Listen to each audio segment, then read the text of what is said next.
So, hello everyone. This is CA Sanidhya Saraf, your friend, mentor and coach for audit and law. So, सबसे पहले हम लोग first class के अंदर audit का मतलब समझने वाले हैं, right? So in this very class we are going to understand the meaning of audit in a layman perspective. बहुत ही लेमन पर्सपेक्टिव से हम लोग क्या करने वाले हैं, ऑडिट का मतलब समझने वाले हैं. अगर मैं और सिंपल शब्दों में कहूं तो देसी तड़का लगाकर देसी स्टाइल में हम लोग ऑडिट का मतलब समझने वाले हैं, राइट? तो सबसे पहले हम लोग ऑडिट को बहुत ही ज्यादा लेमन टर्म्स में समझेंगे और उसके बाद अगली क्लास के अंदर ऑडिट को हम लोग टेक्निकल सेंस में समझेंगे, टेक्निकल पर्सपेक्टिव में समझेंगे. और ऑडिट के साथ साथ जो भी रिलेटेड वर्ड्स हैं, जो भी रिलेटेड वर्ड्स यूज हो रही हैं, उन सारे रिलेटेड वर्ड्स का भी हम लोग मतलब समझेंगे. और उसके बाद आप क्या करोगे, जो क्रोनोलॉजी मैंने आपको प्रोवाइड करी है उस क्रोनोलॉजी के अंदर आप अपना क्लासेस देखना स्टार्ट कर दोगे. तो अगर हम बात करते हैं ऑडिट की, तो याद रखना accounting and auditing, this two word always goes together. हम जब भी ऑडिट की बात कर रहे हैं तो ऑडिट का शब्द कभी भी आइसोलेशन में यूज नहीं हो सकता है. The term accounting, the term auditing, both this terms will always be use together. देखना, बहुत ही ज्यादा लेमन पर्सपेक्टिव से चीजों को समझने की कोशिश कर रहे हैं. आप अगर अगला 20 मिनट मुझे देंगे तो काफी सारे कॉन्सेप्ट्स आपके क्लियर हो जाएंगे, एज्यूमिंग कि आपको कुछ भी नहीं आता है, राइट? तो अगर हम बात करते हैं सबसे पहले अकाउंटिंग होता है या सबसे पहले ऑडिटिंग होता है, आप मुझे बताओ, सबसे पहले अकाउंटिंग होता है या सबसे पहले ऑडिटिंग होता है, राइट? तो लॉजिकल से चीज है सर कि सबसे पहले क्या होती है, अकाउंटिंग होती है. सो accounting comes first and auditing comes second. In other words, auditing starts where the accounting ends, right? तो अब देखना, बहुत ज्यादा लॉजिकल वे में समझने की कोशिश करते हैं कि जो अकाउंटिंग है वो कहां से आया, अकाउंटिंग कब से एग्जिस्ट कर रहा है, और उसके बाद हम लोग देखेंगे कि जो ऑडिट है, ऑडिट कहां से आया, ऑडिट कैसे आया, ऑडिट का क्या रेलेवेंस है, ट्रेडिशनली ऑडिट का क्या रेलेवेंस था, आज की तारीख में ऑडिट का क्या रेलेवेंस है, जो आज का टेक्निकल डेफिनेशन ऑडिट को मिला है वो क्यों मिला है, राइट? सिर्फ 20 मिनट आप मुझे दें, मजा आएगा आपको, आई कैन अश्योर यू, मजा आएगा आपको. तो अब देखना, लॉजिकली सोचो, राइट?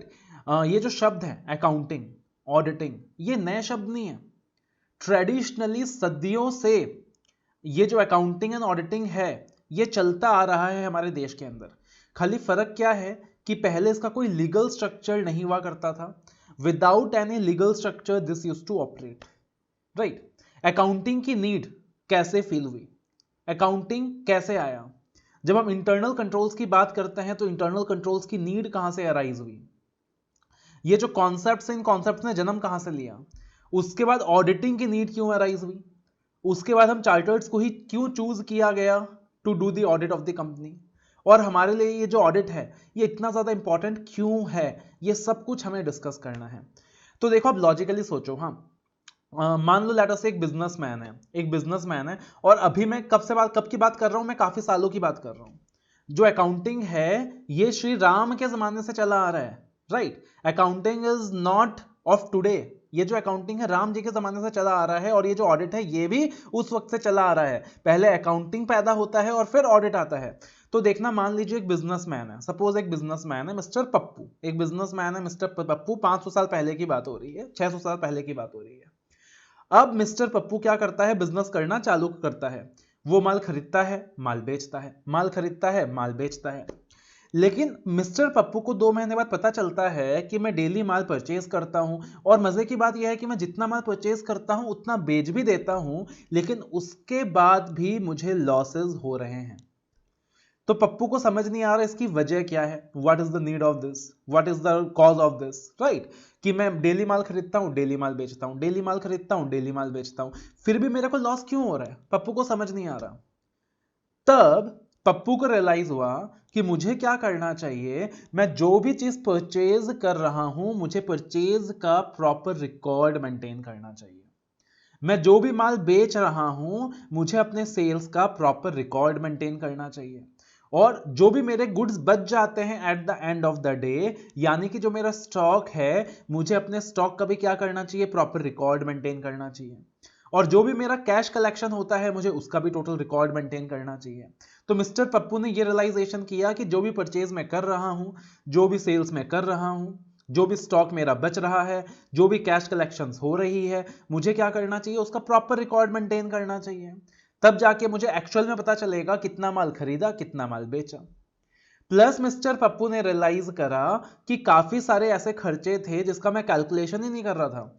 मैं ये तो देख रहा था कि हाँ भाई 100 रुपए का माल आ गया, मैंने 120 में बेच दिया, लेकिन मैं तो ये कैलकुलेट ही नहीं कर रहा था कि उस माल को गोडाउन में मंगाने का एक प्रोक्योरमेंट कॉस्ट भी इंकर हो रहा है। मैं ये तो देख ही नहीं रहा था कि लेबर का भी खर्चा लग रहा है। मैं ये तो देख ही नहीं रहा था कि पैकेजिंग का भी खर्चा लग रहा है। मैं ये तो देख ही नहीं रहा था कि डिस्ट्रीब्यूशन का भी खर्चा लग रहा है। मैं ये तो हिसाब ही नहीं लगा रहा था कि गवर्नमेंट को भी मुझे कुछ देना पड़ रहा है। मैं इस चीज का तो हिसाब किताब ही नहीं लगा रहा था कि जो स्टॉक मेरे गोडाउन में रखा रहता है कितनी बार वो डैमेज हो जाता है, और इसकी वजह से मुझे लॉस अराइज हो रहा था। तो कहीं ना कहीं वहां पे मिस्टर पप्पू को क्या चीज की नीड फील हुई, अकाउंटिंग की नीड फील हुई कि हाँ भाई मेरे को परचेज, मेरे को सेल्स, मेरा इन्वेंट्री, मेरा कैश, सबका रिकॉर्ड मेंटेन करना चाहिए। इनफैक्ट यहां तो मैं एक बिजनेसमैन की बात कर रहा हूं। अगर हम इसको और अच्छे से समझें तो एक वेजिटेबल वेंडर भी अकाउंटिंग करता है। एक वेजिटेबल वेंडर, एक ऐसा इंसान कि मान नॉर्मली क्या होता है कि ये जो वेजिटेबल वेंडर्स होते हैं ये पढ़े लिखे नहीं होते हैं, अनएजुकेटेड होते हैं। उसके बाद भी आपको पता है कि ये जो वेजिटेबल वेंडर है ये भी अकाउंटिंग करता है। किताबों में इनको अकाउंटिंग नहीं पढ़ाई जाती है, बट उसके बाद भी ये लोग क्या कर रहे होते हैं, अकाउंटिंग करते हैं। जैसे फॉर एग्जाम्पल एक वेजिटेबल वेंडर काफी सारी सब्जियां खरीदता है, राइट, और उसके बाद उसे फर्दर बेचता है। सो मान लो लेट अस से वो पोटैटोज मंगाता है, वो ऑनियंस मंगाता है, राइट, फिर उसके बाद कैबेज, कॉलीफ्लावर, भिंडी, इस तरीके से वो काफी सारी सब्जियां मंगाता है। तो लेट अस से उसने ऑनियन मंगाया 5 kgs, मान लो उसने पोटैटो मंगाया 5 kgs, मान लो उसने भिंडी मंगाई 5 kgs, मान लो उसने कैबेज मंगाया 5 kgs, और मान लीजिए उसने कॉलीफ्लावर मंगाया 5 kgs।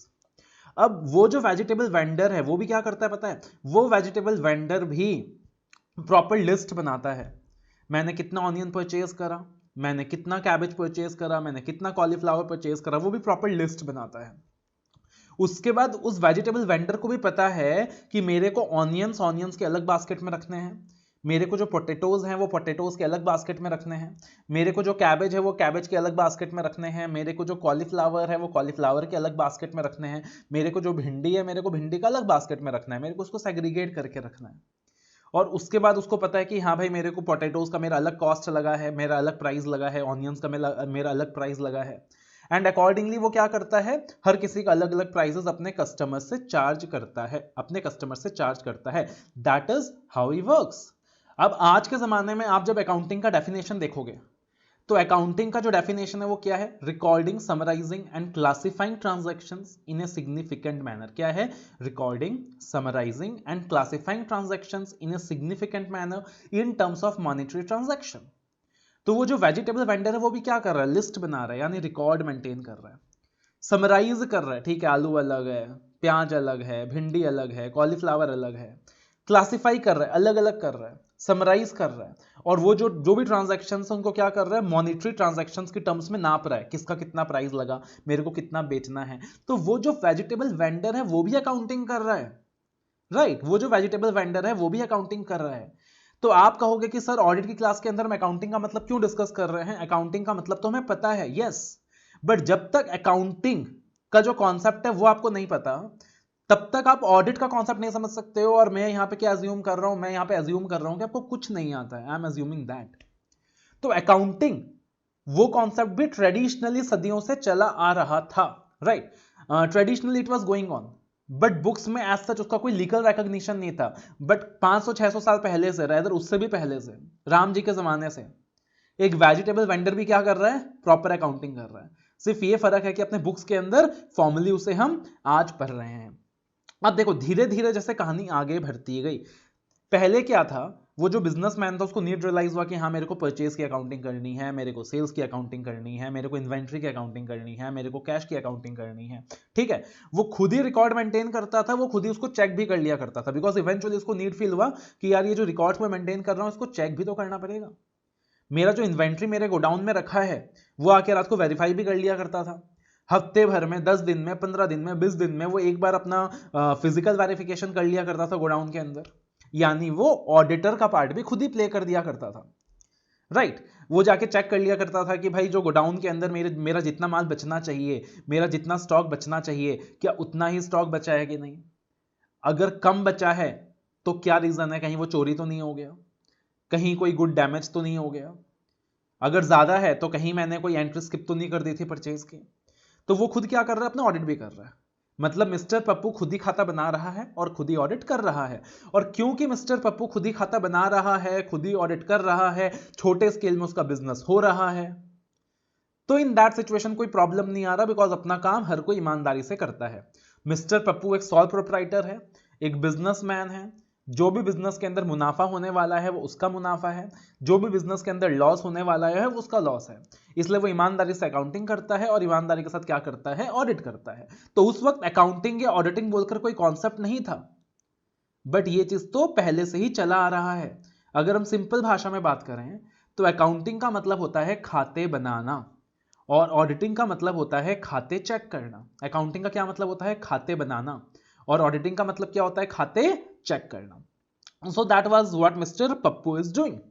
लेकिन अब यहां पे धीरे धीरे क्या हुआ कि जो मिस्टर पप्पू है उनका बिजनेस बड़ा होता गया। परचेज का जो वॉल्यूम है वो बहुत ज्यादा होने लगा, सेल्स का जो वॉल्यूम है वो बहुत ज्यादा होने लगा, इन्वेंट्री का रिकॉर्ड बहुत ज्यादा होने लगा, कैश कलेक्शंस बहुत ज्यादा होने लगे। डिजिटल पेमेंट तो था नहीं उस वक्त, मैं तो 500-600 साल पहले की बात कर रहा हूं, है ना। तो जो वॉल्यूम है वो बहुत ज्यादा वहां पे इंक्रीज होने लग गया, मिस्टर पप्पू का बिजनेस भर गया। अब क्या हुआ, पहले तो पप्पू खुद ही रिकॉर्ड्स मेंटेन करता था, खुद ही खाते बनाता था, खुद ही खाते चेक करता था, खुद ही अकाउंटेंट था, खुद ही ऑडिटर था। लेकिन बाद में धीरे धीरे मिस्टर पप्पू को लगा कि यार अब खुद से नहीं हो पाएगा। तो मिस्टर पप्पू ने एक दूसरे व्यक्ति को हायर कर लिया। मिस्टर पप्पू ने एक दूसरे व्यक्ति को हायर कर लिया, लेट अस से जिसका नाम है मिस्टर गोलू। मिस्टर गोलू को हायर कर लिया, बोला अब से मेरे बिहाफ में मेरे खाते तू बनाएगा, परचेज का रिकॉर्ड तू मेंटेन करेगा, सेल्स का रिकॉर्ड तू मेंटेन करेगा, कैश कलेक्शन तू करेगा, कैश हैंडलिंग तू करेगा, कैश की अकाउंटिंग तू करेगा, और जो वेरिफिकेशन का पार्ट में करता था वो भी तू करेगा। ठीक है, तो वो काम किसको दे दिया, मिस्टर गोलू को दे दिया। फिर क्या हुआ, धीरे धीरे मिस्टर पप्पू का जो अच्छा बिजनेस था, जिसमें मिस्टर पप्पू बहुत ज्यादा पैसा कमा रहा था, उस बिजनेस के अंदर पप्पू को लॉस होने लगा। अब पप्पू फिर से परेशान हो गया, अरे भाई क्या बात है, मेरे को इतना लॉस क्यों इंकर हो रहा है, why am I incurring so much loss, मेरा बिजनेस तो अच्छा खासा चल रहा था। फिर पप्पू को समझ आया मुझसे एक गलती हो गई। क्या गलती हो गई, बोला जब तक मैं खुद काम कर रहा था तब तक मेरा ही बिजनेस था, राइट, मैं खुद खाते बना रहा था, मैं खुद चेकिंग कर रहा था, एवरीथिंग वाज गुड। लेकिन मुझसे यहां गलती हो गई कि वो जो मिस्टर गोलू को मैंने अपॉइंट किया है ना, मैंने परचेज की रिकॉर्ड्स मेंटेन करने का काम भी उसी को दे दिया, सेल्स का भी उसी को दे दिया, इन्वेंट्री रिकॉर्ड मेंटेन करने का काम भी उसी को दे दिया, इन्वेंट्री का वेरिफिकेशन का काम भी उसी को दे दिया, कैश कलेक्शन का काम भी उसी को दे दिया, कैश की अकाउंटिंग का काम भी उसी को दे दिया, खाते चेक करने का काम भी उसी को दे दिया। तो अब यहां से मिस्टर पप्पू को दो चीजें समझ में आई। क्या समझ में आई, कि जिस व्यक्ति को खाते बनाने दे रहा हूं उस व्यक्ति को मुझे खाते चेक करने के लिए नहीं देना चाहिए था। और दूसरी चीज मिस्टर पप्पू को समझ में आई कि मुझे सारा जो ऑथोरिटी है, सारा जो पावर्स है, सारा जो कामकाज है एक व्यक्ति के हाथ में नहीं देना चाहिए था। There should have been a segregation of duty. क्या होना चाहिए था, एक सेग्रीगेशन ऑफ ड्यूटी होना चाहिए था। कैश कलेक्शन का काम जिस व्यक्ति को मैं दे रहा हूं उसको कैश की अकाउंटिंग का काम नहीं देना चाहिए था। वरना मिस्टर गोलू क्या करते हैं, कैश अपने जेब में डालते हैं, अकाउंटिंग तो उनके हाथ में ही है। इन्वेंट्री के फिगर्स में कहीं गोलमाल करते हैं, अपने घर में सामान लेके चले जाते हैं, आखिरकार अकाउंटिंग एंड वेरिफिकेशन तो उनके हाथ में ही है। तो वहां से क्या होने लग गया, गोलमाल होने लग गया, उनके धंधे में उनको लॉस होने लग गया, वो जो गोलू था वो फ्रॉड करने लग गया। तो इससे पप्पू को समझ में आया कि सेग्रीगेशन ऑफ ड्यूटीज होना चाहिए, राइट। जो बंदा खाते बना रहा है, खाते चेक किसी और बंदे से करवाने चाहिए।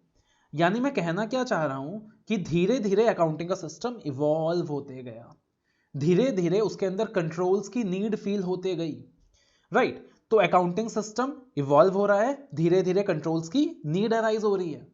और आज की तारीख में जो अकाउंटिंग आपको दिखता है, जो ऑडिटिंग आपको दिखता है, वो मॉडर्न पर्सपेक्टिव के अंदर काफी ज्यादा ब्रॉड हो चुका है। But this is how it started, ठीक है, this is how it started. या तो मिस्टर पप्पू अकेला काम कर रहा था जिसको कहते थे सॉल प्रोप्राइटरशिप, या तो ऐसा भी हो सकता था कि 2-3 लोग मिलकर पार्टनरशिप में काम करते थे, पार्टनरशिप में बिजनेस करते थे, राइट। तो वहां जब पार्टनरशिप में बिजनेस होता था तब भी वो जो 2-3 पार्टनर्स हैं, जो भी मुनाफा होगा उनका होगा, जो भी लॉस होगा उनका होगा। तो एज सच बाकी लोगों को इतना फर्क नहीं पड़ता था, बट अकाउंटिंग वहां भी होता था, खाते वेरीफाई वहां भी होते थे, अकाउंटिंग वहां भी होता था, ऑडिट वहां भी होता था। कोई कहता नहीं था, कोई रेगुलेशन नहीं था, बट प्रैक्टिकली होता था, बिकॉज सिंपल शब्द में खाता बनाने का मतलब अकाउंट्स होता है और खातों को चेक करना मतलब ऑडिट होता है। अब धीरे धीरे क्या हुआ, धंधा भरता गया पूरे देश के अंदर, पूरे दुनिया के अंदर धंधा भरता गया। हमारे देश के अंदर बिजनेसमैन ग्रो करते गए, इकोनॉमी में पैसा आता गया, राइट। और धीरे धीरे एक नीड फील हुआ, नहीं यार अकेला काम करके मजा नहीं आएगा, 3 या 4 लोग मिलकर पार्टनरशिप में काम कर रहे हैं उससे भी मजा नहीं आएगा, अपने को धंधा को भराना है, अपने को धंधे को ग्रो करना है। तो वहां पे क्या होता है, कंपनीज का कॉन्सेप्ट आ जाता है। तो कंपनीज का जो कॉन्सेप्ट आया पहली बार 1857 में आया। कब आया, 1857 में आया। तो पहली बार जो कंपनीज एक्ट ओरिजिन आया, कंपनीज एक्ट का जो कॉन्सेप्ट आया, पहली बार कंपनीज एक्ट इंट्रोड्यूस हुआ वो 1857 को हुआ। तो अब जैसे ही कंपनीज एक्ट आ गया तो उसके बाद क्या हो गया कि पैसे लगाने वाले लोग इंक्रीज हो गए, जो इन्वेस्टर्स है वो इंक्रीज हो गए, जो रिस्क फैक्टर है वो इंक्रीज हो गया, है ना। जैसे आपने गुरु मूवी देखी होगी कि किस तरीके से मिस्टर धीरूभाई अंबानी ने लोगों को इकट्ठा किया, लोगों से पैसा लिया, बोला तुम्हारा बिजनेस है, तुम पैसा लगाओ, मुनाफा होगा तो तुम्हारा मुनाफा होगा, प्रॉफिट होगा तो तुम्हारा प्रॉफिट होगा। और वो जो इन्वेस्टर है आज के टाइम में हमारा क्या है, शेयर होल्डर है, और वो 2 तरीके से रिटर्न एक्सपेक्ट करता है, डिविडेंड के फॉर्म में रिटर्न एक्सपेक्ट करता है और कैपिटल एप्रिसिएशन के फॉर्म में क्या करता है, रिटर्न एक्सपेक्ट करता है।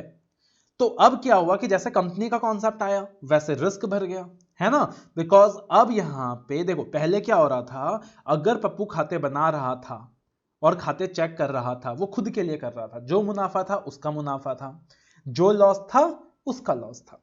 लेकिन आज की तारीख में वो जो कंपनी बन गई थी 1857 के अंदर, तो कंपनीज के अंदर क्या था कि वहां जो मालिक थे वो बहुत सारे थे, जो मालिक थे वो बहुत सारे थे, बहुत सारे शेयर होल्डर्स थे जिन्होंने क्या किया था, कंपनी में पैसा लगाया था। और उन मालिकों ने कंपनी को मैनेज करने के लिए डायरेक्टर्स को अपॉइंट किया था अपने बिहाफ पे।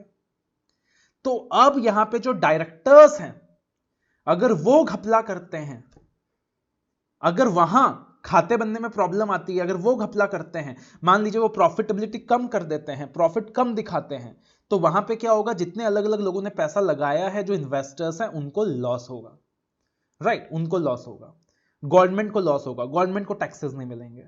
सो धीरे धीरे क्या होता गया कि वो जो अकाउंटिंग है वो जो अकाउंटिंग का कॉन्सेप्ट है वो पॉपुलर होता गया कि भाई अब एक लीगल स्ट्रक्चर की जरूरत है। अभी तक क्या हो रहा था, देसी खाता बन रहा था, अपने हिसाब से परचेज का रिकॉर्ड बना लो भैया, अपने हिसाब से सेल्स का रिकॉर्ड बना लो, अपने हिसाब से इन्वेंट्री का रिकॉर्ड मेंटेन कर लो। तो तब तक क्या था, देसी काम चल रहा था। लेकिन अब लगा कि यार एक लीगल स्ट्रक्चर की जरूरत है कि how to maintain the accounts. और सिर्फ अकाउंटिंग मेंटेन करने के लिए लीगल स्ट्रक्चर की जरूरत नहीं है, वो जो खाते चेक हो रहे थे, जिस प्रोसेस का नाम दे दिया गया ऑडिटिंग, कि अब ऑडिटिंग को भी एक सिस्टमैटिक मैनर में डिजाइन करने की जरूरत है। बिकॉज अब इन्वेस्टर्स इंक्रीज हो गए हैं, पैसा लगाने वाले लोग इंक्रीज हो गए हैं, तो वो जो खाते जो बनाए जा रहे हैं उस खाते को बनाने की जो इंटेग्रिटी है उसको इंश्योर करना जरूरी है, बिकॉज यहां पे मल्टीपल इन्वेस्टर्स का पैसा लगा है। तो 1866 को पहली बार अकाउंट्स मेंटेन करने के लिए प्रॉपर लॉ आ गया, राइट, 1866 को पहली बार। एंड साथ ही साथ जो ऑडिटर है उसके लिए भी पहली बार सेट ऑफ क्वालिफिकेशंस आ गए कि आखिरकार ऑडिटर कौन हो सकता है। तब तक तो किसी को भी ऑडिटर बना देते थे, है ना। लेकिन तब रियलाइज हुआ जब कंपनीज का कॉन्सेप्ट आ गया कि नहीं भैया अब रिस्क भर गया है, इन्वेस्टर्स का जो पैसा है वो ज्यादा लग रहा है कंपनी में, काफी सारे इन्वेस्टर्स रिस्क में हैं, तो इसीलिए एक प्रॉपर कानून लाया गया, एक प्रॉपर लॉ लाया गया, how to maintain the accounts. और साथ ही साथ ऑडिट करने के लिए भी एक सिस्टमैटिक तरीके से एक फॉर्मल क्वालिफिकेशन इंट्रोड्यूस कर दिया गया। जो ऑडिटर्स की भी रिस्पॉन्सिबिलिटीज है वो इंक्रीज होते गई, right. So that was the first time the legal structure took place. But उसके बाद जैसे जैसे हमारे देश के अंदर कंपनीज का कॉन्सेप्ट पॉपुलर होता गया, कंपनीज की इंपॉर्टेंस बढ़ते गई, वैसे वैसे जो हमारा ऑडिटर साहब है जो खाते चेक कर रहा है उसकी जो नीड है वो भी इंक्रीज होती गई, उसकी जो इंपॉर्टेंस है वो भी इंक्रीज होती गई। बिकॉज अल्टीमेटली वो जो शेयर होल्डर्स हैं, जिन लोगों ने एक डायरेक्टर को अपॉइंट किया है, कुछ लोगों को अपॉइंट किया है टू मैनेज द कंपनी, वो लोग कंपनी को अच्छे से मैनेज कर रहे हैं कि नहीं कर रहे, जो अकाउंटिंग कर रहे हैं वो अच्छे से कर रहे हैं कि नहीं कर रहे, जो कंट्रोल्स डिजाइन कर रहे हैं वो अच्छे से कर रहे हैं कि नहीं कर रहे, वो जो इन्वेस्टर्स है वो खुद तो जाके चेक कर नहीं सकते। सो दैट इज वाई वो काम किसको करना पड़ेगा, ऑडिटर को करना पड़ेगा और उन मेंबर्स को रिपोर्ट करना पड़ेगा, है ना। सो दैट इज वाई वहां पे जो ऑडिटर है उसका इंपॉर्टेंस इंक्रीज होता गया, और फिर लगा कि ऑडिट करने के लिए एक पढ़े लिखे क्वालिफाइड व्यक्ति की जरूरत है, जो कि इंडिपेंडेंट हो, जो अकाउंटिंग की अच्छी नॉलेज रखता हो, जो टैक्सेशन की अच्छी नॉलेज रखता हो, फाइनेंस की अच्छी नॉलेज रखता हो। और फाइनली 1949 को चार्टर्ड अकाउंटेंट्स एक्ट पास हो गया, राइट। 1949 को क्या हो गया सर, चार्टर्ड अकाउंटेंट्स एक्ट पास हो गया और सीए बनने लगे, और वो जो ऑडिट का राइट था वो एक्सक्लूसिव फॉर्म में चार्टर्ड अकाउंटेंट्स को दे दिया गया कि चार्टर्ड अकाउंटेंट्स ही क्या करेंगे सर, कंपनीज का ऑडिट करेंगे। बिकॉज वो जो चार्टर्ड अकाउंटेंट है वो एक पढ़ा लिखा व्यक्ति है, उसको अकाउंटिंग टैक्सेशन का अच्छा नॉलेज है, उसने प्रॉपर ढंग से प्रैक्टिकल एक्सपोजर हासिल कर रखा है, और डिसाइड किया गया कि वो जो ऑडिटिंग का राइट है वो चार्टर्ड अकाउंटेंट को दिया जाएगा। लेकिन साथ ही साथ यह भी जरूरी था कि वो जो चार्टर्ड अकाउंटेंट अपॉइंट हो वो बिल्कुल इंटीग्रिटी के साथ काम करे, वो बिल्कुल ईमानदारी के साथ काम करे, बिकॉज वो थाउजेंड्स ऑफ इन्वेस्टर्स को रिप्रेजेंट कर रहा है। वो जितने भी स्टेक होल्डर्स हैं, वो जितने भी शेयर होल्डर्स हैं जिन्होंने कंपनी में पैसा लगा रखा है, वो जितने भी क्रेडिटर्स हैं जिन्होंने कंपनी को लोन दे रखा है, अब उन सब के इंटरेस्ट को ऑडिटर रिप्रेजेंट कर रहा है। वो चेक कर रहा है कि वो जो खाते बनाए गए हैं वो प्रॉपर है कि नहीं है। So that is why auditor की इंटीग्रिटी को इंश्योर करना बहुत जरूरी था, ऑडिटर की क्वालिफिकेशन को इंश्योर करना बहुत जरूरी था। तो क्वालिफिकेशन के लिए बोल दिया कि only the chartered accountant can be the auditors, और इंटीग्रिटी एंड इंडिपेंडेंस को इंश्योर करने के लिए लॉ पास किया गया। लॉ के अंदर अलग अलग प्रोविजंस डाले गए, कंपनीज एक्ट के अंदर प्रोविजंस डाले गए, राइट। सीए इंस्टीट्यूट जो हमारा आईसीएआई है, आईसीएआई ने काफी सारी चीजें इंट्रोड्यूस करी to ensure the independence of that auditor. So this is how the concept of auditing has come today. This is how the concept of auditing has come today. Simple भाषा में accounting का मतलब होता है खाते बनाना, और auditing का मतलब होता है खाते चेक करना। अब अगर हम आज के कंटेक्स्ट में बात करें, आज के सिनेरियो में बात करें, तो उसी खाते को क्या बुलाते हैं हम, फाइनेंशियल स्टेटमेंट्स। जो खाता बना रहा है, खाता बनाने का काम किसका है, मैनेजमेंट का है, राइट। और मैनेजमेंट क्या करता है, किसी अकाउंटेंट की मदद से खाते बनाता है, यानी फाइनेंशियल स्टेटमेंट्स तैयार करता है। खाते का मतलब क्या था पहले से, वही परचेज का रिकॉर्ड, वही सेल्स का रिकॉर्ड, जो भी एसेट खरीदा एसेट का रिकॉर्ड, जो भी लेन देन है, खर्चे का रिकॉर्ड, कमाई का रिकॉर्ड, लेन देन का रिकॉर्ड, स्टॉक का रिकॉर्ड, कैश का रिकॉर्ड, यही तो था ना खाता बनाना। तो फाइनेंशियल स्टेटमेंट्स के अंदर अब जो लीगल टर्मिनोलॉजी यूज कर दी गई वो क्या कर दी गई, फाइनेंशियल स्टेटमेंट्स। और फाइनेंशियल स्टेटमेंट्स के अंदर बोल दिया गया कि मैनेजमेंट बैलेंस शीट बनाएगा, management profit and loss account बनाएगा, मैनेजमेंट कैश फ्लो स्टेटमेंट बनाएगा, मैनेजमेंट नोट्स टू अकाउंट बनाएगा। और वो जो बैलेंस शीट बना है, वो जो प्रॉफिट एंड लॉस अकाउंट बना है, वो जो कैश फ्लो स्टेटमेंट बना है, उसको चेक कौन करेगा, ऑडिटर करेगा। बिकॉज वो लाला ने पहले सीख लिया था ना, लाला ने पहले सीख लिया था, पप्पू ने पहले सीख लिया था कि अगर खाते मैं बना रहा हूं, या खाता अगर मिस्टर ए बना रहा है, तो खाते को चेक करने का काम मिस्टर बी का होना चाहिए, तभी जाके इंडिपेंडेंस बना रहेगा, राइट। तो अकाउंटेंट अलग होना चाहिए, ऑडिटर अलग होना चाहिए। एंड साथ ही साथ मिस्टर पप्पू ने वहां यह भी सीख लिया था कि प्रॉपर सेग्रीगेशन ऑफ ड्यूटीज होनी चाहिए, प्रॉपर कंट्रोल्स होनी चाहिए। तो धीरे धीरे वो जो कंट्रोल का सिस्टम है वो इवैल्यूएट होता गया, राइट। ऑडिटर की जो इंपॉर्टेंस है वो इंक्रीज होती गई। ऑडिटर को जिम्मा दे दिया गया कि आप फाइनेंशियल स्टेटमेंट्स चेक करेंगे। ऑडिटर का जिम्मा और भी इंक्रीज कर दिया गया, ऑडिटर की जिम्मेदारी और भी इंक्रीज कर दी गई। बोला कि आप सिर्फ फाइनेंशियल स्टेटमेंट्स चेक नहीं करेंगे, आप इंटरनल कंट्रोल सिस्टम भी चेक करेंगे कि जो इंटरनल कंट्रोल सिस्टम है वो प्रॉपर है कि नहीं है। सो ऑडिटर की जो नीड्स हैं, ऑडिटर की जो रिस्पॉन्सिबिलिटीज हैं, वो क्या कर दी गई सर, इंक्रीज कर दी गई, राइट। और हमारे देश के अंदर ऑडिट कब करना है, ऑडिट किसका करना है, ऑडिट में क्या क्या चीजें कवर करनी है, राइट। ऑडिट कौन सी एंटिटीज का करना है, ये सारी चीजें कौन बताता है, या तो institute of chartered accountants of India बताता है, या तो लॉ बताता है। ऑडिट कौन करेगा, चार्टर्ड अकाउंटेंट करेगा। ऑडिट किसका होगा, तो आज की तारीख में जो सिनेरियो है, देखो प्रैक्टिकली आप सोच के देखो यार, ये जो ऑडिट का कॉन्सेप्ट था ये क्यों पॉपुलर हुआ, कंपनीज आने के बाद। तो बोला गया ऑडिट हर कंपनी का होगा, ऑडिट हर कंपनी का होगा, चाहे वो पब्लिक कंपनी हो, चाहे वो प्राइवेट कंपनी हो, राइट। चाहे वो लिस्टेड कंपनी हो, चाहे वो अनलिस्टेड कंपनी हो, चाहे वो प्रॉफिट मेकिंग एंटिटी हो, चाहे वो नॉट प्रॉफिट मेकिंग एंटिटी हो, ऑडिट हर कंपनी का होगा। लेकिन आज के जमाने में भी जो मिस्टर लाला हैं, जो सॉल प्रोप्राइटर हैं, जो अकेला अपना धंधा खुद चलाते हैं, उनका मुनाफा से सिर्फ उनको मतलब है, उनके लॉस से उनको सिर्फ उनको मतलब है, राइट। तो जो भी पैसा लग रहा है, मुनाफा होगा तब उनका, लॉस होगा तब उनका। तो आज भी मिस्टर पप्पू के बिजनेस में यानी सॉल प्रोप्राइटरशिप के केस में ऑडिट मैंडेटरी नहीं है। अगर पार्टनरशिप फर्म की बात करें तो आज भी वही 2-3-4 पार्टनर्स हैं, जो भी प्रॉफिट होगा वो उनका, जो भी लॉस होगा वो उनका। तो आज भी उनके लिए ऑडिट मैंडेटरी नहीं है, हालांकि ऑडिट रिकमेंडेड है। लेकिन अगर कंपनीज की बात करें तो वहां पे जो इन्वेस्टर्स हैं वो ज्यादा हैं, पैसे लगाने वाले लोग ज्यादा हैं। यहां मैनेज कोई और कर रहा है और पैसा किसी और का लग रहा है कंपनीज के केस में, है ना। सॉल प्रोप्राइटरशिप में क्या हो रहा था, पैसा भी एक ही आदमी का लग रहा था, मैनेज भी वही कर रहा था, इंटरेस्ट भी उसी का इन्वॉल्व है, तो बोले ऑडिट मैंडेटरी नहीं है। लेकिन कंपनीज के केस में क्या हो रहा है कि पैसा किसी और का लग रहा है, मैनेजमेंट कोई और देख रहा है, तो भाई जो पैसा लगा रहा है वो तो अपने इंटरेस्ट को सेफगार्ड करेगा, तो वहां पे क्या कर दिया, ऑडिट मैंडेटरी कर दिया। और क्वालिफिकेशंस जो हैं वो स्ट्रिंजेंटली मेंशन कर दिया कि he should be a chartered accountant, और उसकी इंटीग्रिटी एंड इंडिपेंडेंस को ध्यान में रखते हुए कानून बना दिया, लॉ इंक्रीज कर दिया। क्लियर है। So this is how the concept of accounting has come, this is how the concept of auditing has come. To summarise all this, अब देखना ये जो डिस्कशन था ना, ये कंप्लीटली एक लेमन डिस्कशन था। अगले क्लास के अंदर मैं आऊंगा on the technical definition of auditing, कि ऑडिट का टेक्निकल डेफिनेशन क्या है। वहां पे एक एक वर्ड हम लोग डिस्कस करेंगे इन अ टेक्निकल मैनर, ठीक है, in that class, in the next class. और साथ ही साथ ऑडिट से रिलेटेड जो भी रिलेटेड वर्ड्स हैं वो सारे शब्द भी डिस्कस करेंगे। उसके अगले क्लास के अंदर जो भी रिलेटेड कॉन्सेप्ट्स हो सकते हैं, जो आगे के लेक्चर्स में आपके काम आए, जो बेसिक फंडाज हो सकते हैं, हम लोग वो सब डिस्कस करेंगे। और उसके बाद हम लोग ऑफिशियली अपना क्लासेस स्टार्ट करेंगे, ताकि ऑडिट पढ़ते वक्त आपको किसी प्रकार से कॉन्सेप्चुअली कोई प्रॉब्लम ना आए, कॉन्सेप्चुअली कोई दिक्कत ना आए। तो टू समराइज, ये जो कॉन्सेप्ट है अकाउंटिंग का, ऑडिटिंग का, ये पहले से चलता आ रहा है। पहले अकाउंटिंग आया, उसके बाद ऑडिटिंग आया। खाता बनाना अकाउंटिंग होता है, खातों को चेक करना ऑडिट होता है।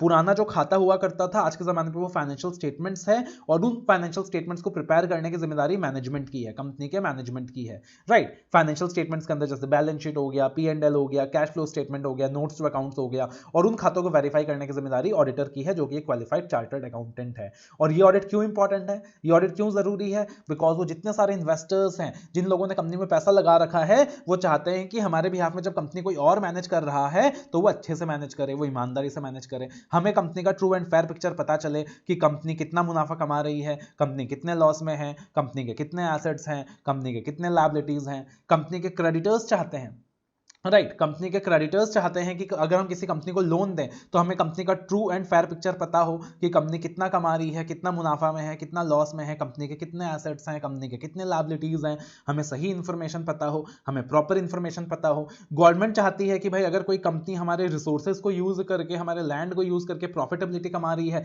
तो हमें प्रॉपर टैक्सेस मिले। कंपनी के एम्प्लॉयज चाहते हैं कि अगर कंपनी अच्छा कर रही है तो अपने को प्रॉपर बोनस मिले, अपने को प्रॉपर पैसा मिले। और इसीलिए ये जो ऑडिट का कॉन्सेप्ट है प्रैक्टिकली इतना ज्यादा रेलिवेंट है ना। Technically it can be the other way around as well, कि जो कंपनीज हो सकता है वो अपना प्रॉफिट बहुत ज्यादा दिखाए, प्रॉफिट बहुत ज्यादा दिखाकर इन्वेस्टर्स को फंसाए। तो इन्वेस्टर्स देखेंगे कि ये कंपनी पैसा बहुत अच्छा कमा रही है, जैसे सत्यम में हुआ था, सत्यम ने अपने प्रॉफिट्स को 10 टाइम्स इन्फ्लेट करके दिखाया। तो इन्वेस्टर्स ने देखा कि अरे ये कंपनी बहुत अच्छा पैसा कमा रही है, बहुत ज्यादा पैसा कमा रही है। इन्वेस्टर्स और पैसा लगाते गए और एक दिन उनका सारा पैसा डूब गया और इतने सारे इन्वेस्टर्स को लॉस हो गया, कंपनी बंद हो गई, सारे एम्प्लॉयज को अपनी नौकरी से हाथ धोना पड़ा। So that is why the audit is very important as on today. और एज ए ऑडिटर हमारा रोल बहुत ज्यादा इंपॉर्टेंट है, बिकॉज हमें क्या किया गया है, हमें उन हजारों लाखों लोगों का, एक तरीके से आप कह सकते हो कि उन हजार लाखों लोगों का जो इंटरेस्ट है उनकी सेफगार्ड करने की जिम्मेदारी हमारे ऊपर दी गई है। कि आप ऑडिटर्स हैं, आप चार्टर्ड अकाउंटेंट्स हैं, आपको जाना है, आपको उन खातों को चेक करना है, जो कंपनी ने फाइनेंशियल स्टेटमेंट्स बनाया है आप उसे चेक करें, कंपनी ने जो कंट्रोल्स तैयार किए हैं आप उसे वेरीफाई करें। बिकॉज अगर वो फाइनेंशियल गलत प्रिपेयर किया गया है तो वहां लाखों इन्वेस्टर्स का लॉस होने वाला है। अगर वो कंट्रोल्स अच्छे नहीं है तो वहां लाखों इन्वेस्टर्स का लॉस होने वाला है, इकोनॉमी को एक मेजर लॉस होने वाला है। और उसको कौन रोक सकता है, एक चार्टर्ड अकाउंटेंट रोक सकता है। बिकॉज आपको जाके क्या करना है सर, आपको जाके वहां उन फाइनेंशियल्स को चेक करना है। लेकिन उन फाइनेंशियल्स को चेक करने के लिए हमारे पास कुछ पावर्स भी होने चाहिए, हमारे कुछ राइट्स भी होने चाहिए, हमारे कुछ ड्यूटीज भी पता होना चाहिए हमें। और साथ ही साथ अगर अपने को कहा जा रहा है कि खातों को चेक करना है, तो यार खातों को चेक करना है, सही बात है, लेकिन अपना कोई स्कोप तो होगा, अपना कोई दायरा तो होगा, अपने को अपना दायरा भी पता होना चाहिए। हम जब ऑडिट करने जाएंगे, हम जब खाते चेक करने जाएंगे, तो खाते कैसे चेक करेंगे, पहले क्या करेंगे, बाद में क्या करेंगे, क्रोनोलॉजी क्या होगी काम करने की। अगर कल को हमें फ्रॉड मिल गया तो हम क्या करेंगे, अगर कल को हमने देखा कि कंपनी जो है वो लॉज रेगुलेशन कंप्लाई नहीं कर रही है, हम क्या करेंगे। तो वो सारी चीजें हमें बताई गई हैं, वो सारी चीजें हमें स्टैंडर्ड्स के अंदर बताई गई हैं, वो सारी चीजें हमें कंपनीज एक्ट के अंदर बताई गई हैं, जो हम धीरे धीरे क्या करने वाले हैं, डिस्कस करने वाले हैं। तो आई बिलीव कि इन लेमन टर्म्स, याद बार बार रिपीट कर रहा हूं, अभी तक हमने टेक्निकली डिस्कस नहीं करा है ऑडिट को, अभी सिर्फ लेमन टर्म्स में हमने डिस्कस करा है कि आपके दिमाग में थोड़ी सी पिक्चर क्लियर हो जाए कि आखिर ऑडिटिंग क्या है, ऑडिटिंग का इंपॉर्टेंस क्यों है हमारे देश के अंदर, है ना। एंड दैट इज वाई हमारे सिलेबस के अंदर भी ऑडिट इतना ज्यादा इंपॉर्टेंट है, बिकॉज ऑडिट करने का एक्सक्लूसिव पावर किसको दिया है, हम चार्टर्ड्स को दिया है। इसलिए आप देखते हो कि इंटर में भी 100 मार्क्स का ऑडिट है, फाइनल में भी 100 मार्क्स का ऑडिट है, अब तो फाउंडेशन में भी ऑडिट इंट्रोड्यूस कर दिया है, छोटा सा हिस्सा। तो इसलिए हमारे सिलेबस के अंदर ऑडिट इतना ज्यादा इंपॉर्टेंट है ना। और आपको भर भर के स्टैंडर्ड्स पढ़ाया जाता है, कंपनीज एक्ट पढ़ाया जाता है, because practically it is very important for us. एक तरीके से आप सोच सकते हो कि देश की इकोनॉमी का रक्षा करने का जो जिम्मा दिया गया है वो हमें दिया गया है, हम चार्टर्ड अकाउंटेंट्स को दिया गया है। नरेंद्र मोदी जी ने सीएडे में क्या कहा था, साथियों, चार्टर्ड अकाउंटेंट्स देश के इकोनॉमिक सिस्टम के भरोसेमंद एम्बेसडर होते हैं। आप सरकार और टैक्स देने वाले नागरिकों और कंपनियों के बीच इंटरफेस का काम करते हैं। आपका सिग्नेचर देश के प्रधानमंत्री के सिग्नेचर की वो ताकत नहीं है जो ताकत एक चार्टर्ड अकाउंटेंट के सिग्नेचर की होती है। राइट तो नरेंद्र मोदी जी ने सीए डे में कहा था कि अगेन जो डॉक्टर्स होते हैं वो तो एक इंडिविजुअल का हेल्थ चेकअप करते हैं, लेकिन जो ऑडिटर्स है वो तो पूरे कंट्री की इकोनॉमी का चेकअप करते हैं, कंट्री की इकोनॉमी का हेल्थ चेकअप करते हैं। राइट एंड नरेंद्र मोदी जी ने कहा था कि जो सीए का सिग्नेचर है ना, जो सीए रिपोर्ट में साइन करता है, वो अगेन जो प्रेसिडेंट का सिग्नेचर है उससे भी ज्यादा पावरफुल है, जो प्राइम मिनिस्टर का सिग्नेचर है उससे भी ज्यादा पावरफुल है। So that is the power we have, that is the kind of responsibilities we have. तो आपको समझना पड़ेगा कि ये जो सब्जेक्ट आप पढ़ने वाले हो ना केवल ये एकेडमिक्स के लिए बहुत ज्यादा इंपॉर्टेंट है, बल्कि प्रैक्टिकल लाइफ के लिए भी बहुत ज्यादा इंपॉर्टेंट है। आप पूरे आर्टिकलशिप में क्या करने वाले हो, ऑडिट करने वाले हो। सीए बनने के बाद भी मोस्ट लाइकली क्या करने वाले हो, ऑडिट करने वाले हो। तो भाई इस सब्जेक्ट को ढंग से पढ़ लो। आज बहुत ही बेसिक ढंग से मैंने आपको लेमन तरीके से कॉन्सेप्ट समझाने का कोशिश करा है। अगले क्लास में टेक्निकल वे में ऑडिट का डेफिनेशन डिस्कस करेंगे, सारे रिलेटेड जो वर्ड्स हैं वो डिस्कस करेंगे before starting with the lectures. और जितने कॉमन शब्द हो सकते हैं, चाहे वो कंपनीज एक्ट से रिलेटेड है, चाहे वो ऑडिट से रिलेटेड है, सबका मतलब मैं आपको समझाऊंगा। उसके बाद हम क्लासेस में आगे बढ़ेंगे। वरना होता क्या है कि क्लासेस के अंदर छोटे छोटे वर्ड्स आ रहे होते हैं और फिर वो जो वर्ड है वो आपको परेशान कर रहे होते हैं, और उस वक्त अगर मैं हर एक वर्ड का आपको मतलब बताने लगूं तो वो जो क्लास का फ्लो है वो वहां पे डिस्टर्ब हो जाता है। Right. So this is the chronology that we are going to follow. Hope you have enjoyed the class.